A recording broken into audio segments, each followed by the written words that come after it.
welcome to the Everyone's a Critic movie review podcast. I'm your co-host, Bob Zerl. With me, as always, is professional film critic Sean Patrick. Visit us at ihatecritics.net, Everyone's a Critic podcast.com. We're on Facebook, Twitter, Instagram. Our handle is CriticsPod. You can listen to us on Apple Podcasts, Google Podcasts, Spotify, Stitcher, Alexa, all your podcatchers. Rate and review the show, and you will be given a copy of, if you're the next person to do it, if we don't get a million copies of them, we'll be given a 4K Blu-ray, right? Is it 4K or just regular Blu-ray? Yeah, it's 4K Blu-ray. Yeah. I Spit on Your Grave, which, again, one of our better Patreon episodes. So with that being said, patreon.com/criticspod, the best way to help support the podcast.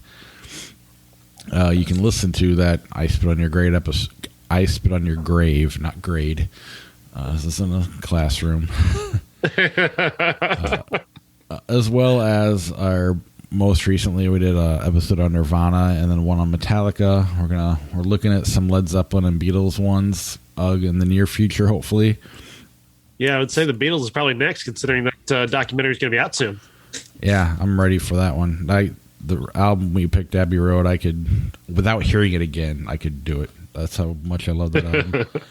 So I finished the first episode of this documentary today for my job, and I'm conflicted. At a certain point, it's just them noodling. Like, it's just them playing around. And that's really entertaining for a while, but then it's like, this is the same thing again. Did you ever watch the Rick Rubin one?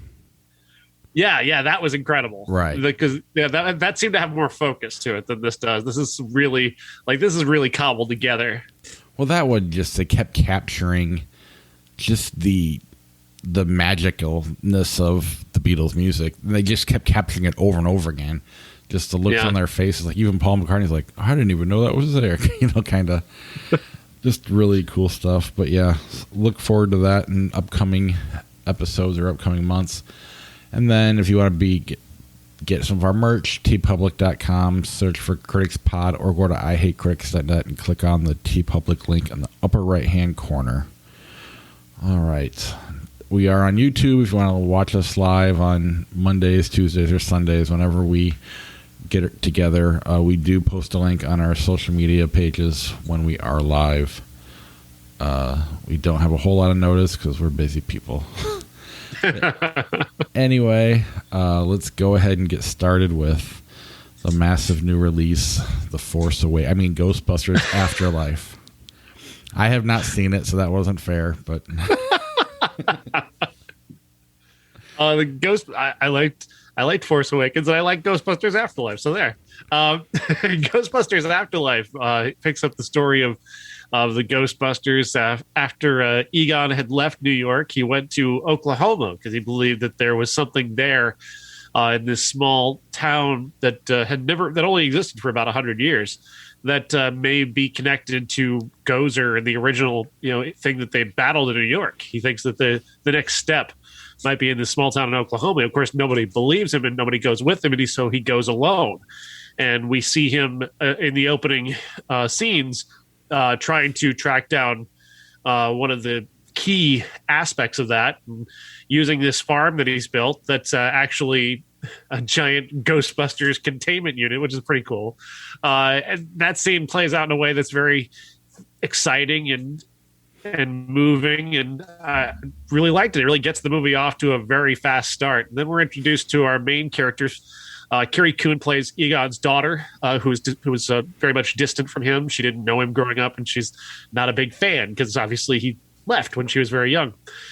She's got two kids of her own, played by Finn Wolfhard and McKenna Grace, who are typical kids. One's a teenager. She's 12 years old, and she's brilliant. She's a lot like her grandfather, gets similar hair and glasses and so on, and the same curious spirit. And they end up losing their apartment just as they find out that he's died and left them this farm. So they decide to move there. And the young girl sets about searching around this farm and finds Egon's lab and the PKE meter and the trap, and accidentally lets a ghost loose, and then finds all the equipment and goes out with her brother. They go ghost hunting along with their friend Podcast, which is a young character that she's becomes friends with, who records everything that he does as a podcast, which has a couple of really good payoffs later in the movie that I really liked, that a lot of people don't like, and I don't care because I found it funny. Because I like this character, and I like all of these characters. I think these characters are great. I love these new characters. Paul Rudd plays a seismologist who became fascinated by this small town, so he accepted this small town teaching job just so he could be there to investigate the earthquake activity in a place where there are no fault lines or no volcanoes. Why is this place shaking all the time? Obviously, that's going to be related to the main plot.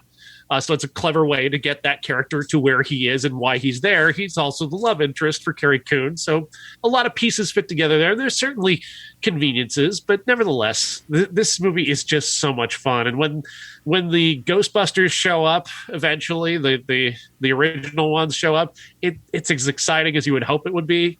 It's as memorable as you hope it would be, but it doesn't take away from anything that these new characters are doing. And Jason Reitman just nails every aspect of combining the nostalgia with something new and exciting. Finn Wolfhard and McKenna Grace are especially just really great casting choices. They really love doing this. And of course, Paul Rudd's amazing. And Carrie Coon is one of the best actresses on the planet. She's kind of lowering herself to do this, if you ask me. Like, she should be doing Oscar stuff, honestly. Not to take anything away again from this, because I do love this. I thought this was great. I really had a great time watching it, and I recommend it to everybody. Yeah, I haven't seen it yet, as you could probably tell from our intro on YouTube, at least. My son and wife came down with COVID last week, so we had a big week planned. My son's favorite band was in town, and Ghostbusters came out, and he couldn't do either one of them. So he was really bummed. He's like, Paul Rudd? I can't go see Paul Rudd. I'm like, we'll go see it this weekend. He is the sexiest man alive, so that melding of Paul and Rudd makes sense. The funny part is, because he's been in grocery stores and seen the magazine, but he didn't know. He just saw, there's Paul Rudd on the magazine. Because he was a big Marvel guy, so he knew him from Ant-Man, and he knows it's Rudd. He's just being a smart ass. But we'll go see it this weekend for sure. And I know, like, I love Ghostbusters so much that I don't really care that it's fan service. And I don't know if it's fair. Everybody, like my brother, can't stand it for a number of reasons. He doesn't like fan service stuff. He hates that someone is named podcast, and I'm a podcaster. That drives him nuts. And he's never been a big fan of nepotism. No matter how well earned or not. Because Jason Reitman is really getting the benefit of nepotism everything here. Jason Reitman has done. Can't stand any of those movies. He hates Juno. He hates young adult. And so it's all, I don't know. Just some people are stubborn, and that's the way it is. I don't want to be a hypocrite, because my biggest complaint with Force Awakens is it was nothing new, just fan service. It basically retold the first Star Wars is with these new characters. And from what I understand, that's what this movie does. Maybe it doesn't. I don't know. And I guess you could, in a way, Creed did. Although I thought Creed was really pretty original on its own. Regardless. I would say this is more along the lines of Creed in terms of creating new characters that stand apart from the originals. And I think a lot of this too. I'm the first person to call out Hollywood for reheating our leftovers. I use that phrase a lot on this show, and I didn't feel like this felt like really good leftovers, like from yesterday, as opposed to 3 days ago. This is a really good stuff. This is more like, instead of reheating, it's like the McRib came back. I don't know. That makes no sense. I want to see it so bad. I can't wait to see it. Now, I just don't. The vitriol that this is getting is so ludicrous to me. I read a very prominent, I guess, critic on Twitter talking about this, and he just comes off as somebody who doesn't want to share his toys. And it's not your toy anymore. It's everybody's toy. Everybody gets to play with it now. Sorry. Just whining about it. It didn't even come off like criticism. It came off like whining, and it really disappointed me to see somebody who is rather prominent in what we do whining. And I think when you want to make a better comparison to how this is, it reminded me more not of somebody having to give away the toy that they want. It was more like Toy Story 3, where it's like, I've got these really great toys and I'm going to give them to the next generation to play with them because I don't play with toys anymore. That's what this is like. That's awesome to hear that. And for the most part, I mean, I've only heard good things about it, other than I knew my brother would hate it, so I'm not even counting that.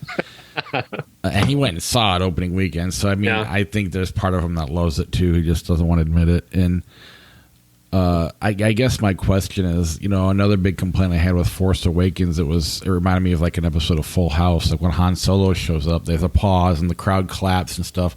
Is it like that when Peter Venkman and Winston and Ray pop on screen, or not really?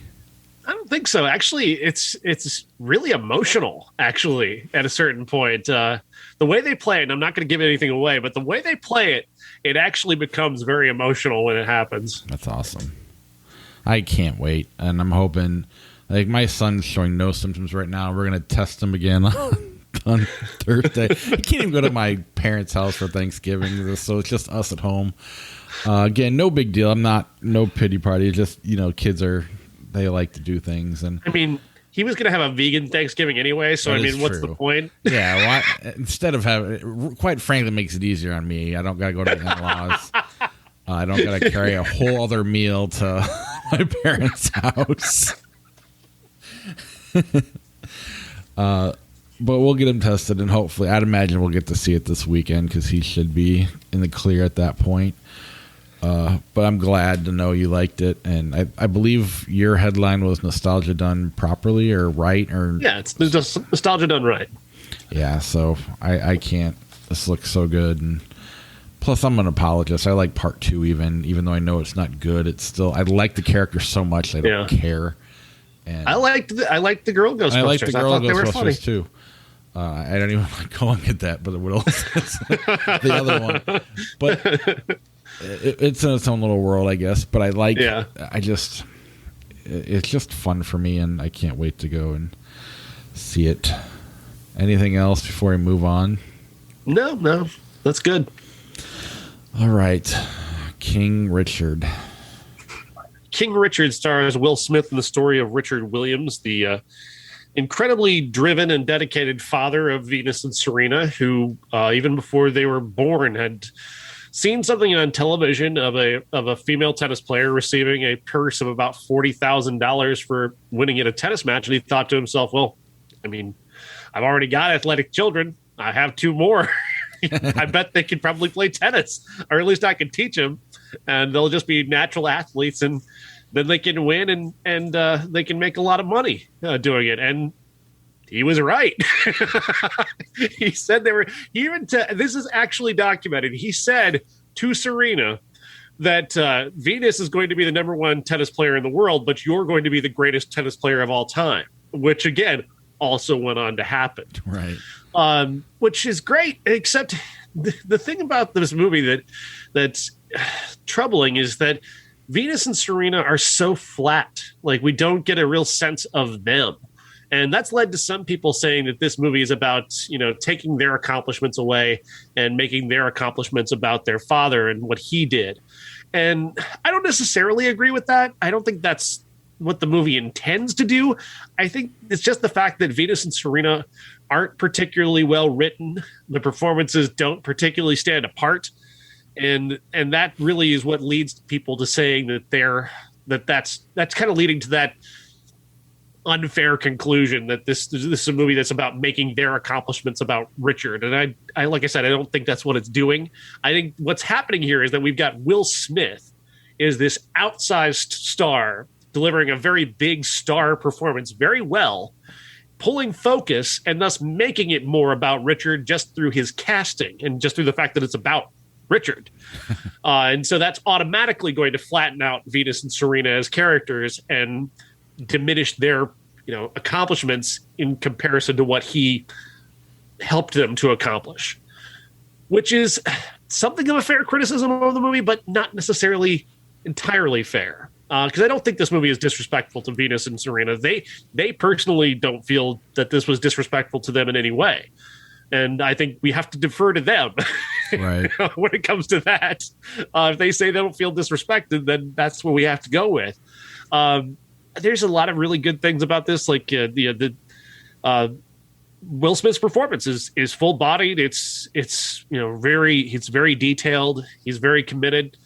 John Bernthal is very good as kind of an unintentional comic foil for him as who becomes the sisters' coach.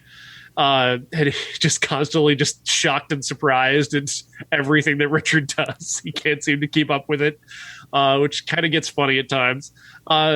So yeah, there's a lot of good things about this. I don't think it's a great movie because, again, the characterizations of Venus and Serena are just a little too flat. And and especially since the final scenes are at a tennis match, one of Venus's first finals as a professional, to not have it feel like it's her at the center of that takes away from the fact that she's the star of the final act of the movie. Right. And we're always constantly cutting back to where Richard is. He's kind of hiding away, trying not to distract her. So he's hiding in a hallway, watching it on TV. And we're constantly cutting back to him. And so that takes the ending doesn't feel right because the main character is not at the center of the scene. And that's always going to make your movie feel strange. Is this a hard-hitting movie, or is it pretty safe and happy? Very safe, yeah. This doesn't touch upon any of the real edge of Richard. Some of it's there, like the way he talks to reporters. But that's played off as mostly not him being rude, but him being protective of his daughters, which I get that's what his intent was, to protect his daughters, but it didn't change the fact that each time he gave an interview, he came off like a complete asshole. He had no tact whatsoever. And that may be the thing, again, that he's protecting his daughters. I get that. But he had zero tact. And this movie doesn't portray that very well. So how involved... Go ahead. He also gets off pretty easily on, leaving his multiple wives and having many, many, many children before Venus and Serena. They don't really go into that very deeply. He is kind of venerated in that way, but again, I don't think some of that's there. Enough of it's there that I don't think that criticism entirely holds up, but it is playing it safe. Now, how involved were Serena and Venus? Did they just sign off on it, or was it their idea? Or I believe they signed off on it. I believe that they may have an executive producer credit. I don't think they didn't approve the script. They kind of approved the final cut, I think, is what the impression that I got. So, I mean, basically, is this kind of is authorized? Right. It was more of like a love letter to their dad, or a thank you for, whatever, as opposed to the hard hitting stuff that maybe Tiger Woods' dad would have, or something else. Yeah. Yeah, I thought about watching it. It's really long. You do start to feel that length. Yeah. All right. Let's move on to Abel Ferrara. Zeros yes. and ones. Abel Ferrara, has been as kind of a star of this podcast when we've talked about him, because he's so interesting. Everything he does is so interesting. And when I heard the pitch is that, Abel Ferrara is going to tackle, what it's been like for the last year and a half, a combination of a focus on both terrorism and on COVID-19. And it's like that, like Abel Ferrara and Ethan Hawke are going to tackle that. Right. I'm in, right? Then you're watching the movie and you cannot tell what is happening from minute one to minute last. You can hardly see anything. He's using these handheld cameras. Potentially they could be cell phones. I'm not sure. But the lighting is so bad that you can't tell who's doing what at any time.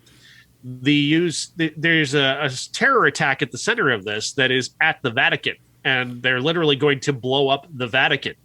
And it really plays almost as if somebody took a picture of the Vatican and then an explosion effect from like a Microsoft effect set, put that over the Vatican, and that's our terrorist attack. It's pretty bad. there's so many confusing scenes in this movie. Like the movie is set during COVID times. People are seen wearing masks. At one point, Hawk's playing two characters. He's playing twin brothers. One's a revolutionary who's been captured and is being held hostage. The other is a soldier who is kind of a Blackwater type, handles like waterboarding and stuff. So the soldier character goes to visit this woman that he has on the side in Italy who has a baby. He walks in. She hands him a mask. He puts the mask on. She puts a mask on. They kiss with the masks on. They have a brief conversation. And then she goes to talk to the baby, takes her mask off. He follows her, takes his mask off, and they both go in to talk to be around the baby. And I'm like, why did this happen? You're kind of missing the point of the masks. Wow. So I couldn't tell, honestly, like, is Abel Ferrara making a statement that he hates masking and is like a COVID denier? I don't know, honestly, where he comes down on that. Well, and that's even when his good movies, when you watch them, they're one wrong turn away from being a disaster. That's what's so great about him, right? Right. So I'll always appreciate what he does, even when I don't like it, because he's always going to be authentically himself. But he does not care at all. He doesn't care at all what the audience thinks. That's and sometimes that means greatness, and sometimes that means this. Right. Yeah. This is trash. This is one of the worst movies of the year. But hey, we'll always have Ms. 45 and Bad Lieutenant. So, I mean, there's the trade-off. And I'll take it. Just don't take those movies away from me. All right. Jagged, the HBO music box series. Did you say music botch? Initially on accident, but it works out. That's probably what it is. Did you watch this at all or no? I did. So Jagged is takes us back to the mid 90s, to the rise of Alanis Morissette, and right off the bat, it does nail the whole the nostalgia. Right, I mean that is all there. It took me back because I and I can say this is not clout chasing. This is true. I've got somewhere I have a ticket stub that shows that I was at the Adler Theater in Davenport on November 25th for the Jagged Little Pill tour. I was there. I saw it. It was amazing, and she's amazing.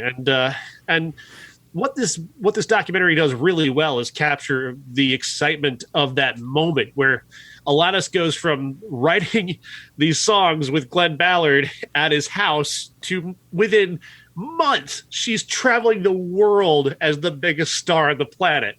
And capturing that moment, that excitement, this movie does that incredibly well and takes you inside that very well. The story about K-Rock getting a copy of Jagged Little Pill and immediately deciding to put that on the air, like immediately putting You Ought to Know on the air, is a great story, incredibly well told. The issue is that this is not a serious documentary. This movie doesn't have any sort of seriousness.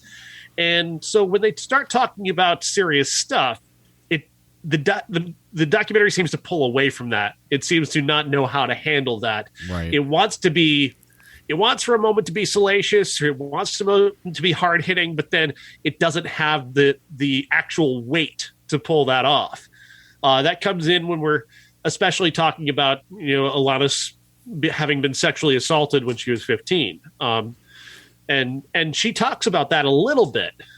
She says something about talking to a therapist about saying that the sex was consensual, but then catching herself and reminding herself, I was 15, I couldn't possibly consent to anything at that point.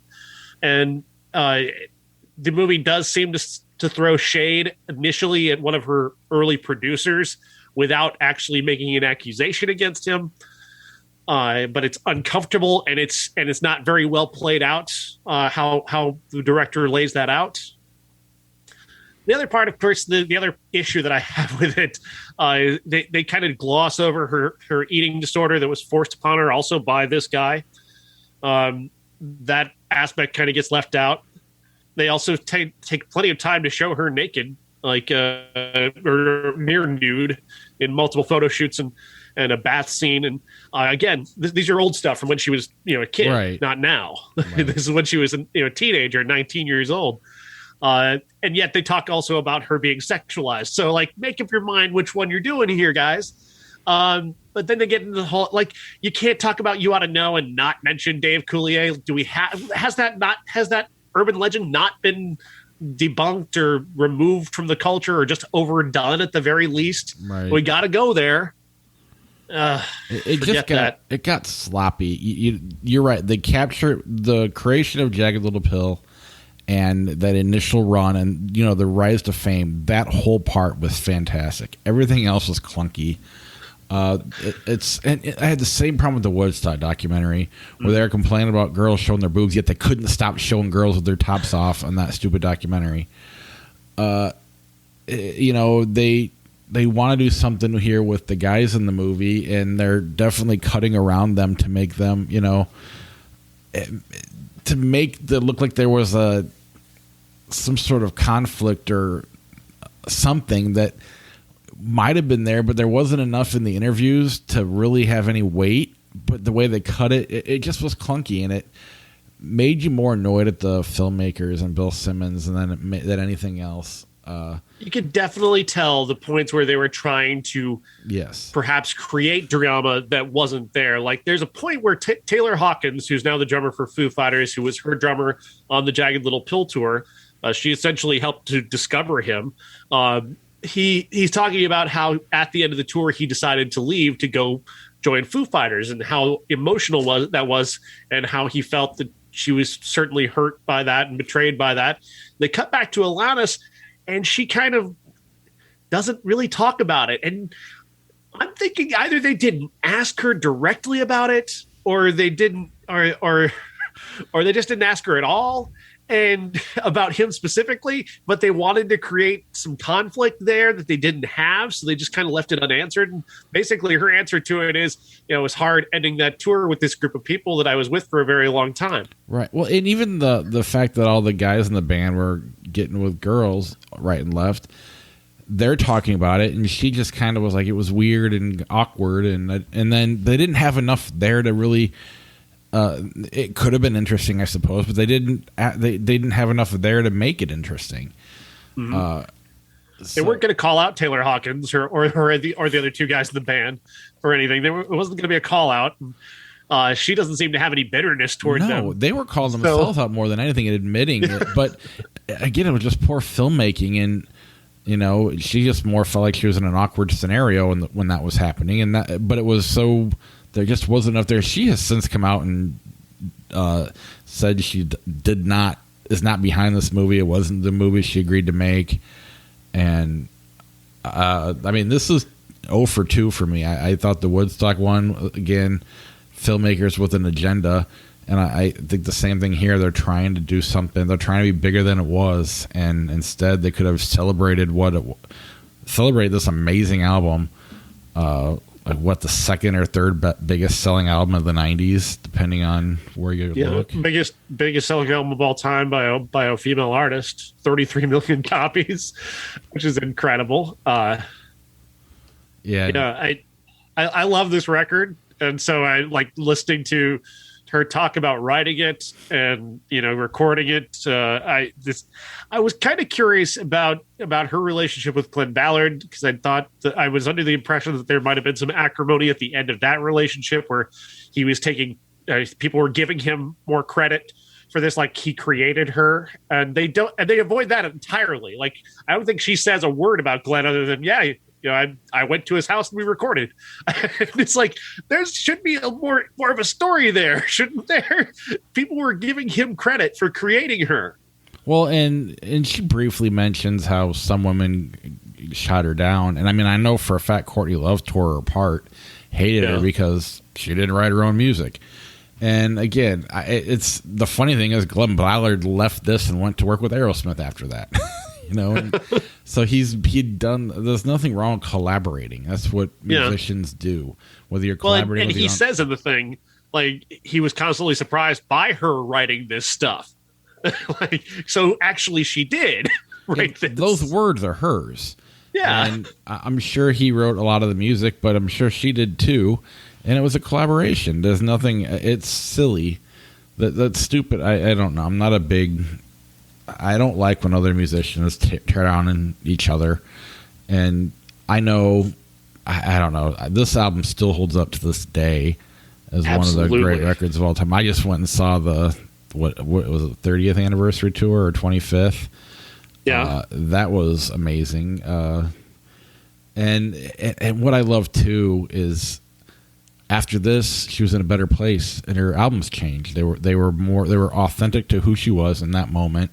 Whenever she did something, every single record she's done since then, and I don't love all of them, but the ones I've listened to, I like some. I think City of Angels is a shit movie, but that soundtrack's pretty phenomenal between her song and the Goo Goo Dolls song and a couple others. Yeah. And this is my wife's favorite artist, so I don't know. I think she's great, and I wish she would have done her better justice. It's really. I love the follow-up record, Supposed Former Infatuation Junkies. It's a fantastic record, and I get to brag that at the show I was at in November of '95, she performed an early acoustic version of "Thank You" and "Unsent." So I got to see those perhaps before many did live. Wow! And if you thought the Adler, was that before she blew up?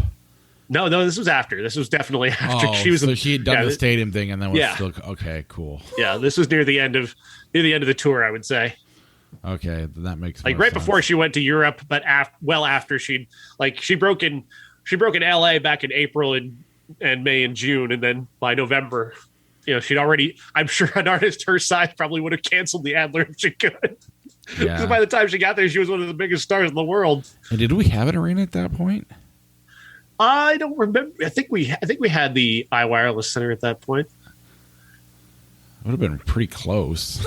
Yeah, the Mark of the Quad Cities. Is what it was then. Yeah, I don't know. Again, just a bummer. You could take 20 minutes of this, maybe 15, whatever that chunk of time was. I loved that. It was just a really cool story, and then they just shit the bed from then on out, and it's not fair to her. You even got Kevin Smith in there, and they do nothing with it. I mean, I love her in Dogma. I think she's and she talked about loving Dogma and loved how much she loved the script, and well, she was supposed to play Linda Fiorentino's part at one point, but couldn't make it work, and then asked if they still had a role for her when she got back. But no, big fan, and kind of bummed that this kind of is just filmmakers going into business for themselves. All right, what do we got left? Oh, yeah. How do you forget this one? Tick, Tick, Boom. Tick, Tick, Boom stars Andrew Garfield as Broadway legend Jonathan Larson, who became a legend with just one major show. He was the writer of Rent. He created Rent, and this is the story of him creating what would go on to be Rent, the ideas that would come to become Rent eventually.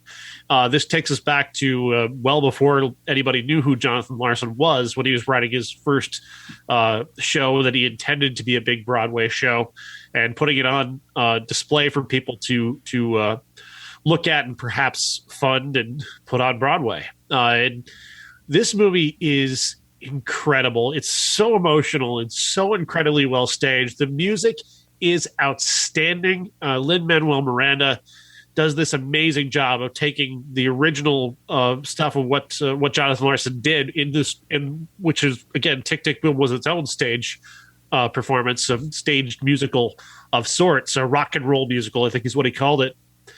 He takes that music and finds the essence of it and puts a little bit of himself, but not too much. Like, it doesn't turn into Hamilton at any point, which I was kind of worried. I was worried going in, like, if this gets to be too much of his style, but he sticks very close to Jonathan Larson's style with just enough of that Lin-Manuel Miranda panache to make it work. And especially there's this amazing scene set at the diner where Jonathan Larson works that turns into this massive musical that just happens to have every Broadway star on the planet in it. And that moment is just so awesome. So awesome.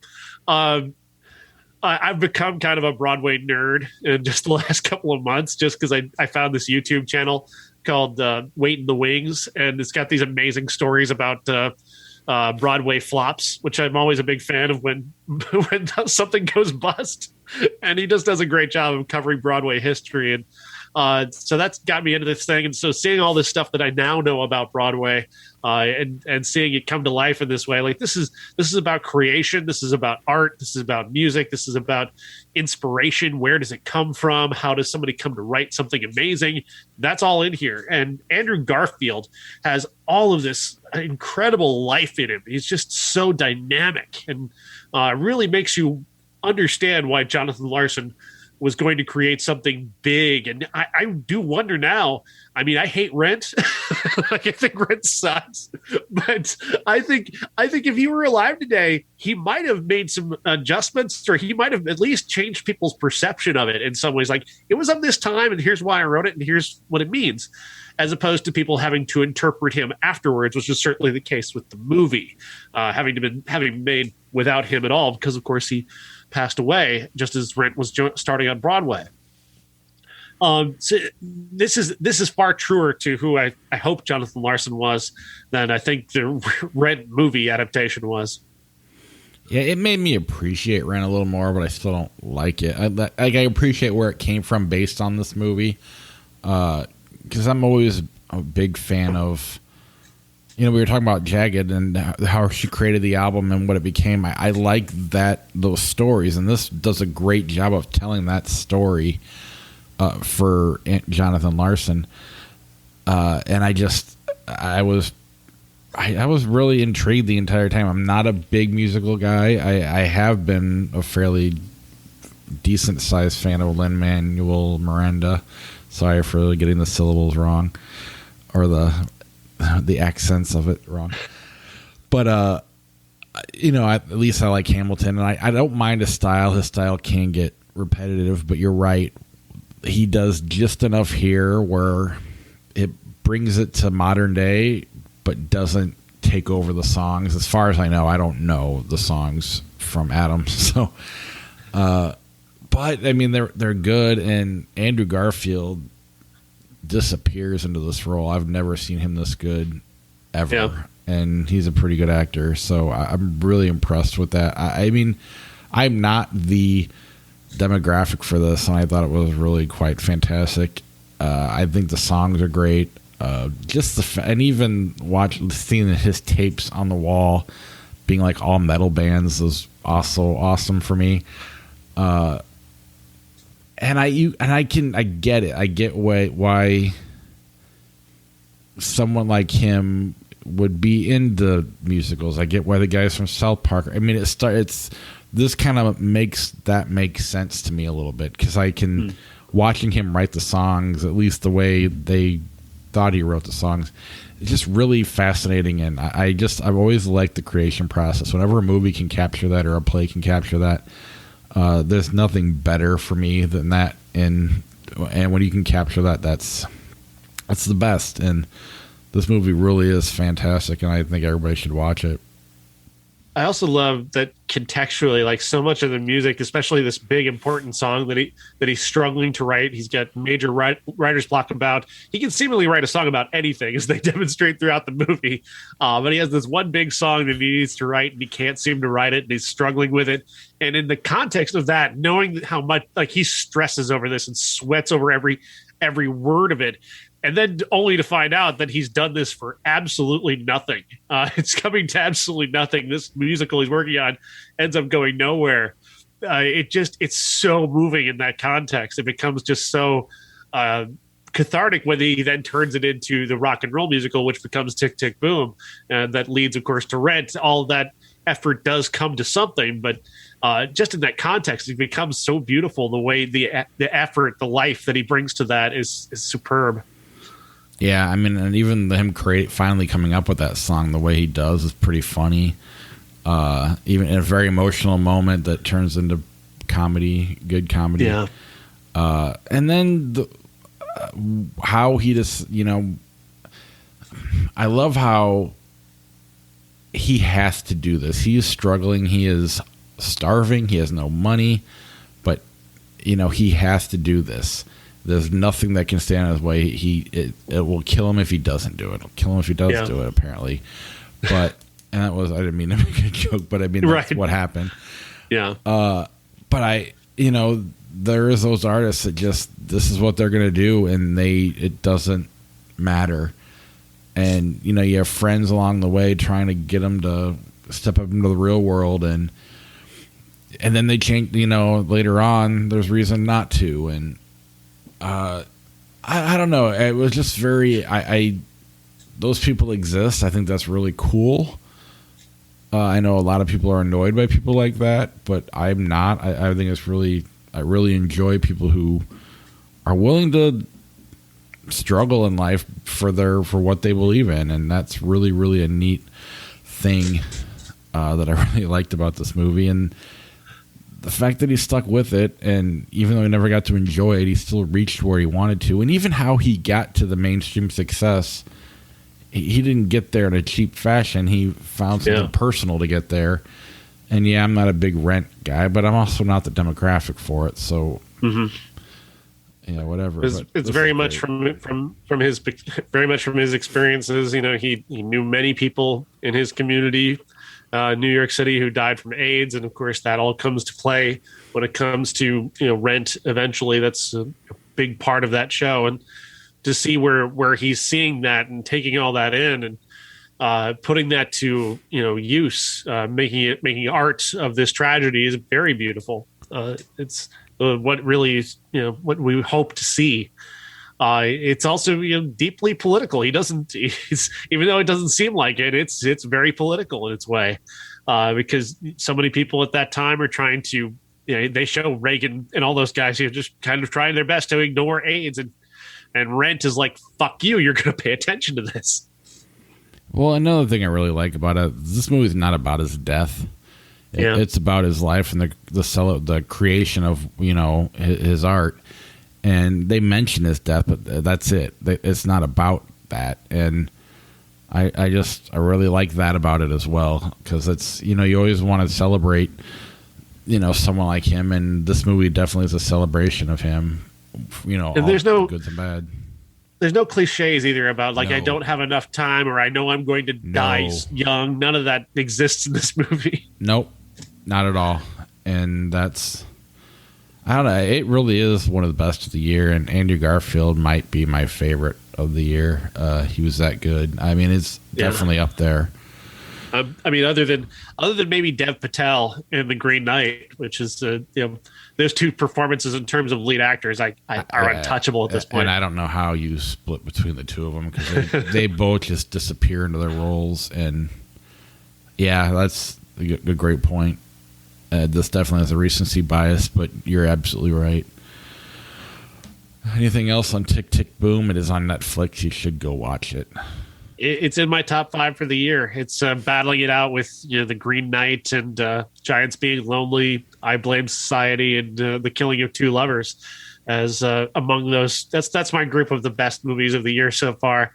With the second tier being maybe The Last Duel, which is did you see the news about that this week? Just before we move on, Ridley Scott blames millennials for the failure of The Last Duel. He says that those stupid kids on their phone don't pay attention to movies anymore. Thanks for making it hard to like your movie, Ridley. Yeah, I'm gonna pretend like I didn't hear that. No, I mean, it's shaping up to be a pretty good year. I mean, you also forgot the animal movies and Pig and Lamb that were really great this year too. Yeah, that's true. There's definitely a strong 10, if not more. Yeah. Something to be said also for Nicolas Cage in an Oscar nomination. Yeah, I although much as I love him, these two I wouldn't be upset. I wouldn't be upset at all. Let them just tie. But no, this is a great movie. Go see it. Our undisputed classic is Chicago. Feels appropriate because we just talked about a Broadway movie, and here we are talking about Chicago now, and this of course is just this a much maligned movie to win Best Picture, but doesn't deserve that because it's incredible. This is a movie of just so much life and so much energy and just so much love of performance. The story goes that Renee Zellweger's character murders her boyfriend, then tries to get her husband Amos to take the fall for it. This comes after Catherine Zeta-Jones's character Velma has murdered her husband and her sister, who were cheating together on her. She's in jail, so Roxy, Renee's character, heads to jail, and they're both competing for headlines because they've got Richard Gere as their lawyer, who's this lawyer who just manipulates the system in many different ways, especially in manipulating the media. And I tell you what, this is by far the best Richard Gere has ever been in a movie. He's been great in a lot of things. But I would say this is the Richard Gere. This is my Richard Gere. This is so much more energy and charisma that he's ever had on screen. And when he's doing the press conference rag, that is such an amazing scene. The choreography is spectacular. The wit is on point. His delivery is perfect. Then he does the little tap dance bit at the end, and that is incredible. The way he's capable of building tension with his voice and with using his manner to help aid the song to really communicate the personality behind the song is spectacular. He is so great in this, but everybody's great in this. I don't even think Rob Marshall is that great a director, but I think this material is so good that he can't miss. And I think you see after this when he does 9 and Memoirs of a Geisha, where he's far more try hard in those, and here it's just so effortless because all of the charisma is already in the show, and you've already assembled the perfect group of actors, including these three, but also Queen Latifah, Taye Diggs, John C. Reilly. John C. Reilly. Mr. Cellophane is so good. He's so amazing in that performance. Just everything. I loved this movie when it came out. I loved this movie when it won Best Picture. I thought it deserved to win Best Picture, and I'm even more on board now after watching it again. Those horns, those spectacular songs, just the insanely strong wit of this story. It's just so very, very good. Yeah, I mean, I'm not a Broadway snob yet either, but I mean, I was a big fan of Book of Mormon, and I've seen that a couple of times, and then Hamilton is fantastic, and then watching Tick Tick Boom, not to mention some other movies. La La Land a couple of years ago was a musical, right, that I liked, and I probably should go back and watch Les Mis again. I appreciate it, but it's not my thing. And it's still, right. I mean, this still isn't. I prefer a lot of those movies to this, but everything you're saying is 100% true. It's not that it's a bad movie. I'm more into different things. But, I mean, you could argue, and you're probably right, not only is this Richard Gere's best role, but probably Catherine Zeta-Jones and Renee Zellweger's. I mean, they've had bigger movies, or at least Renee Zellweger has, but they definitely all own the screen in this movie. And it's watchable, and I definitely had a greater appreciation for this one more than I did the first time I saw it. Yeah, and it's definitely watchable, and it's cute and fun, and it's just I don't know why I can't get into it as much as other people can, but it's also it's a niche. It'd be like if Hereditary won an Oscar, and people who aren't into horror movies aren't going to like that. So I'm all for it deserves everything it got. There's absolutely nothing wrong with this movie. It's damn near perfection, and you're probably right. It's not the director as much as everything involved with this is just perfect. That you could mess it up if you wanted to. I'm retroactively angry at whoever beat Richard Gere for Best Supporting Actor, which it turns out it was Chris Cooper in Adaptation, which is an amazing performance. I think this is better. I love Adaptation. I think this is a better performance. I do.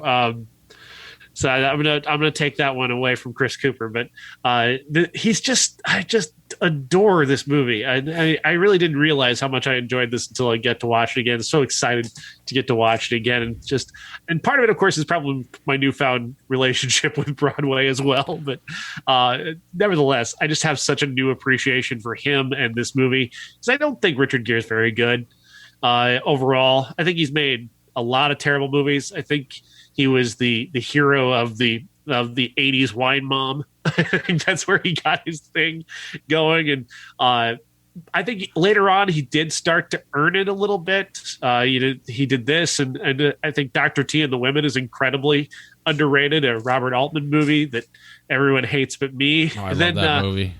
Yeah, isn't that great? It's a great movie, right? But that's also written to who he is, so that's not as much a stretch. But no, I get what you're saying. And Hoax is another. Hoax is an awesome movie. What a fantastic film, and he's great in that. Yeah, but this one is so not him. I mean, and that's and the fact that he nails it. And again, I don't know Richard Gere, but I've seen him in enough movies where he's done the same thing for decades up until this, really. And, coasting on his looks. Right. And I mean, I couldn't imagine Harrison Ford, another guy who's kind of like him, jumping in this movie and being this good. And he really does just shock you. That really does. I don't know. It's just neat. I had this thought while I was watching Tick, Tick, Boom, and I had this thought again while I'm watching Chicago, because people continuously undermine my confidence, or try to undermine my confidence in Les Mis by trashing Russell Crowe's performance and saying that he can't sing. And I don't know if Russell Crowe can sing, but he nailed the emotion of the singing. He got the story, he got the meaning of it. The death scene that Russell Crowe has in Les Mis, you believe that, not because the singing is beautiful, but because the deep, heartfelt meaning, like his world has been shattered by what he's just seen. He has no other choice but to kill himself. You can't touch that for me. That nailing that emotion is great. And Andrew Garfield, I don't know if Andrew Garfield can sing either. I don't know if he's any good as a singer, but he captures the emotion of each song and the purpose and the point and the wit of each song. And that's all Richard Gere does here. I don't think Richard Gere is a very good singer. I really don't. But he gets the point. He has the humor. He has the wit. He has the bravado and the confidence to sell you these songs the way he's selling it to the media, the way he's selling it to Renee and Catherine. That he's a salesman, he's a showman, and that confidence that he has in delivering this, even as he's not a great singer, it doesn't matter because he's got every other aspect of it nailed. He's just good enough to carry the tune. Oh, absolutely, and I agree with you on Russell Crowe. That's one thing I did take away from that movie. And I think even before I met you, I remember Russell Crowe. I'd met you, but before we started the podcast, because I think the movie came out right before we started doing it, maybe the year before. And I remember Russell Crowe on Twitter, saying exactly what you said. It wasn't about, what notes I could hit. It was about, capturing the emotion of the song. So, in the moment in the movie. So I agreed 100% with what you're saying there. And again, that tap dancing scene is just the whole idea of it's funny. Yeah. Because he's tapping around. The questions. It's cute, it's clever, and it's good for what that is. And again, if Heredity had won Best Picture, I would be in heaven, but a lot of people would hate it because it's not their thing. And right. So I kind of look at it like that, but it really does. It is as good as you can. It's a great musical. It really is. All right. I think that is all of our movies we're going to talk about. We will briefly talk about what came out in 91. A lot of kid movies. Addams Family came out. Fabula Goes West. Beauty and the Beast, which is actually a pretty big movie. But we did a big episode on that way back when the live action came out. And then For the Boys, Bette Midler. I've never seen that. Yeah, I've never seen that. I've heard about it. People who love Bette Midler love it. So Good for them. Enjoy. I liked Addams Family as a kid. Hated Five Goes West because I loved An American Tail, and Five Goes West didn't capture anything from the original movie at all. And Beauty and the Beast is Disney, and they don't really mess that up. So. I don't know the full story, but I have just kind of glanced at a couple of stories that said that Five Goes West was this just massive boondoggle from beginning to end, where there's like allegations that people were using it to hide money, and so there's a far better story behind Five Goes West as opposed to what's on the screen. I would believe that 100%. Because it is compromised on every level. Like, I loved that movie as a kid. It was one of that was sad, as I got older, it's more cheesy. But when I was little, it was a bit, it was one of the first movies that really make you possibly tear up or whatever. And then they go into this weird Western bullshit. Right. And I mean, the first movie that say what you will about the song Somewhere Out There, but a little boy singing about how somewhere his mom is in the same universe as him and she's nowhere near. I'm tearing up just thinking about the idea.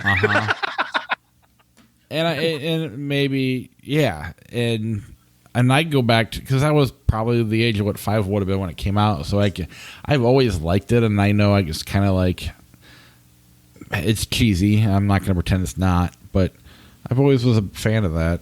But yeah, I remember when Five Goes West came out, just be like, what the fuck is this bullshit? Not even swear back then. All right. Oh, wrong button. Let's see here. Before we let you go, do you want to play some Flick Chart, or do you got to get going? Absolutely. Let's go. All right. And this is a pretty easy one. It, Child's Play 3. Yeah, It. The Man from the Diners Club, or Saw? Just a brief aside, I've actually just reviewed a movie that has Brad Dourif's daughter, Brad Dourif from Child's Play. His daughter is in it, Fiona, and she is apparently I didn't see it in this movie that I saw, but she's like playing him in the the Child's Play TV show. Oh, really? In flashback, she's playing him, and she's amazing. The thing about it that I noticed in this movie I watched, which is called The Shuru Project, is that she has that same bizarre, unpredictable quality that Brad Dourif has that makes him so exciting. And so I don't necessarily think this is a very good movie, but she's pretty great. Well, what's funny about the Child's Play movies in general. I mean, you got an Oscar winner in Brad Dourif. I think Jennifer Tilly was nominated for an Oscar, and That's then right. She goes on to, basically her career turns into a Child's Play in poker. And all the good stuff she was doing, Right. didn't get to go with her. But, she probably made a lot more money doing it that way. And it's just so silly. I don't know. The dolls still sell to this day, and I don't know what the... Don't understand. I don't understand. Have you seen Man from the Diners Club? I've not heard that one. American Gangster, or Saw? Saw. Yeah. I think American Gangster was just not quite... It was just a little less. Yeah. Naked Gun 2.5, The Smell of Fear, or Anchorman, The Legend of Ron Burgundy. Anchorman. Absolutely. National Treasure, Book of Secrets, Marie Antoinette. Marie Antoinette. Agreed. People need to watch that movie again and actually watch it with the right context. Oh, it's really good. It's really good, but there are a lot of people who think that movie sucks. What context are they watching it in? Right? The context of that it's overly opulent and celebratory of a monster and whatnot. It's like, no, that's the point. Unforgiven, Rocky 4. I think that was part of that was just a backlash against Sofia Coppola at the time. Like, she became so big so quickly, and then the nepotism thing, people start saying that stupid nonsense, despite the fact that she'd already made 2 incredible movies by that point. and then just people trying to take her down, I think, is mostly the reaction to Marie Antoinette. It is funny. My brother, that's one of the, how he hates nepotism. He actually doesn't mind her. So he likes Lost in Translation and all that. And it's not Bill Murray because he didn't like Ghostbusters. So but no, Sofia Coppola's made some fantastic movies. I've loved every one of them. Every one of them. Even the Steven Dorff one. Unforgiven, Rocky IV. Unforgiven. Yeah. Tinker Tailor Soldier Spy, American Wedding. It's so weird that I have to think about this.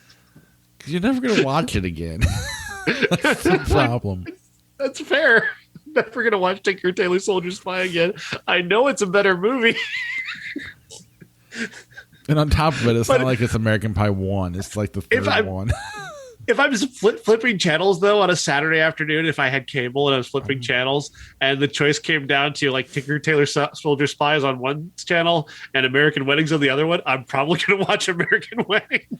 I'm with you. I mean, I just watched, because I'm trying to stay away from my family because I'm a horrible husband and they have COVID and I don't.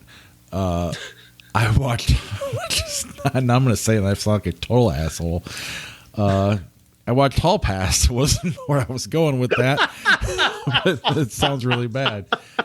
But similar to American Wedding, I'm just flipping through and it was on. I'm like, oh, I like this movie. Okay. And I'm trying to fall asleep with it on and I couldn't stop laughing. That movie has just one of the very few, I don't like shit jokes, but the shit joke in Hall Pass is pretty good. That one's pretty good. He's in the sand trap. Well, even they're trying to do pickup lines, and he just sniffs a napkin and goes, "Does this smell like chloroform?"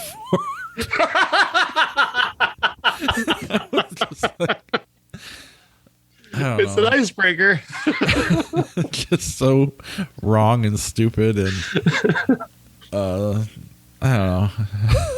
Yeah, so I still laugh when I think about that movie. Are we going to American Wedding then? Yeah, why not? Shut up, Internet. I mean, in fairness, if Tinker Tailor Soldier Spy were better, we'd want to watch it more. Right, exactly. Modern Times, It's a Wonderful Life. Modern Times. Never seen it, so I'll go with you. The Hot Chick, Get Shorty. Get Shorty.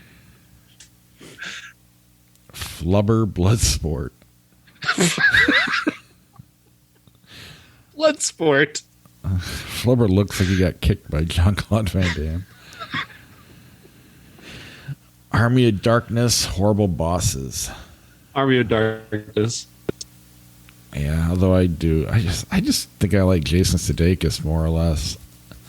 That's got to be it, because, I mean, when you look at Horrible Bosses and they go and cast a woman in the role of the Lech, come on. Really? Harvey Weinstein's Hollywood in full effect. Yeah. Well, then you throw in Kevin Spacey, just not quite what it used to be. Roxanne, Under Siege.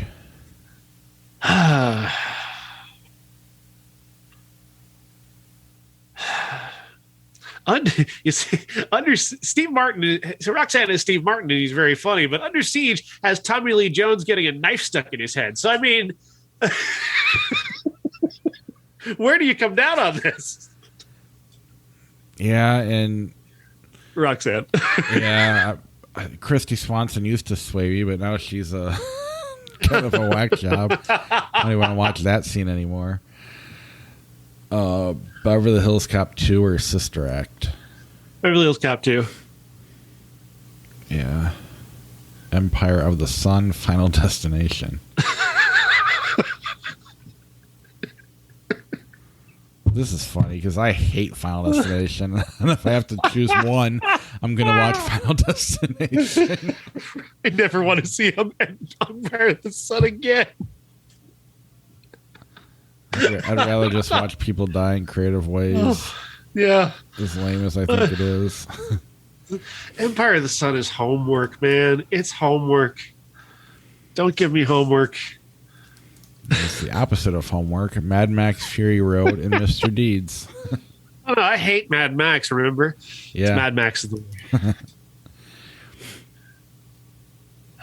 Hulk 03 and Flux. They both suck. Yeah, both disappointments. And Flux. Yeah, probably. Stand By Me, Iron Man. Iron Man. Yep. Jeff Who Lives at Home, El Mariachi. That's tough. I mean, they're two incredibly different movies, but each is actually very good in its way. Jeff Who Lives at Home is really, really very funny and kind of dark and weird and unique. And nobody remembers it. And I love Jason Segel, and Ed Helms is his brother. I mean, come on, that's a winning duo. And El Mariachi is like some incredible bloody violence, incredibly well put together. Before Robert Rodriguez got rich and lost his edge. I'm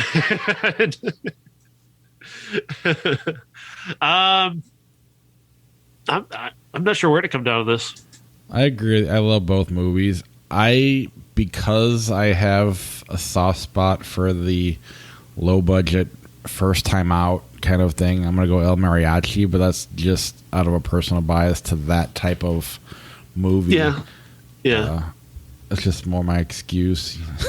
I don't know which one I'd watch right now. I'd probably watch either one of them if they were on. Yeah. The Weatherman, March of the Penguins.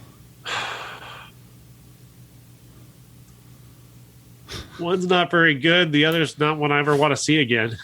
But the one that's not very good, I don't know if it's not very good until I watch it again.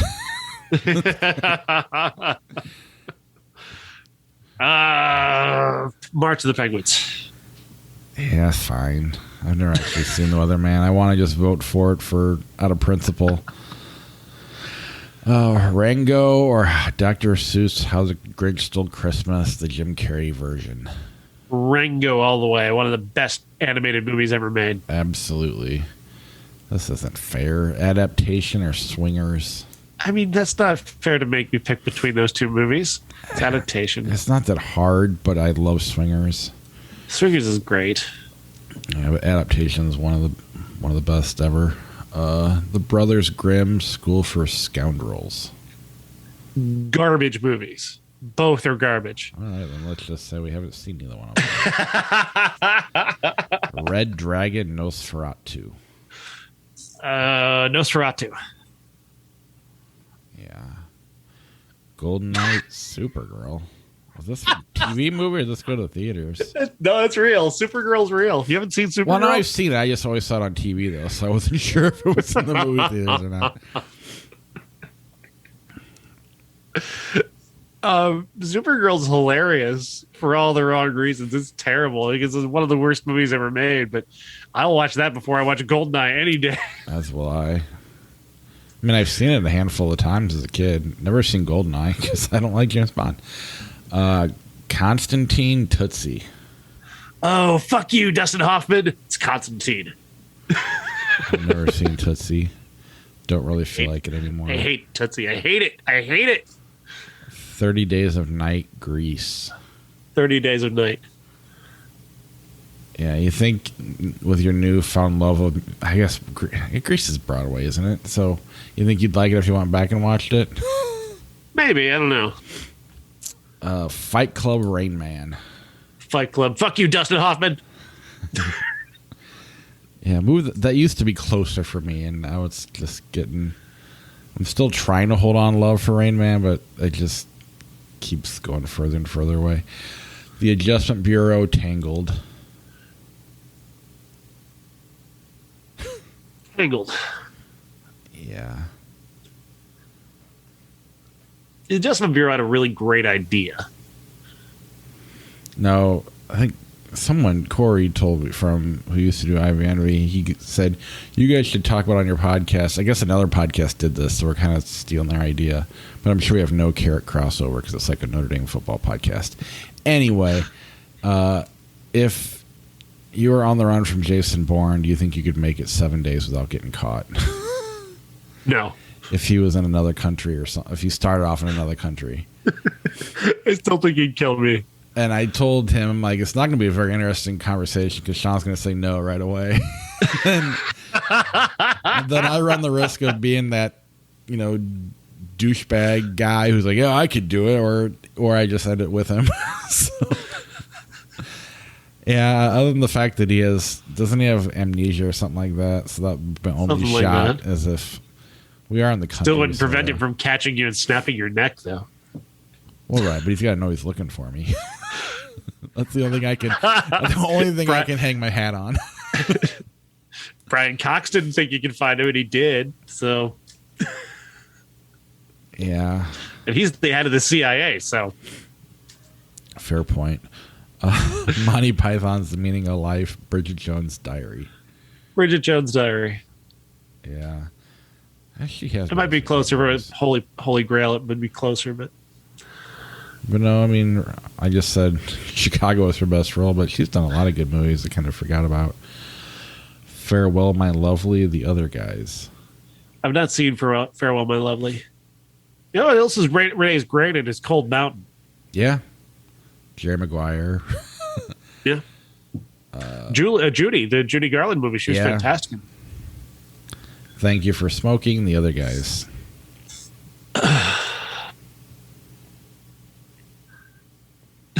I'd make too much money to ever smoke crack.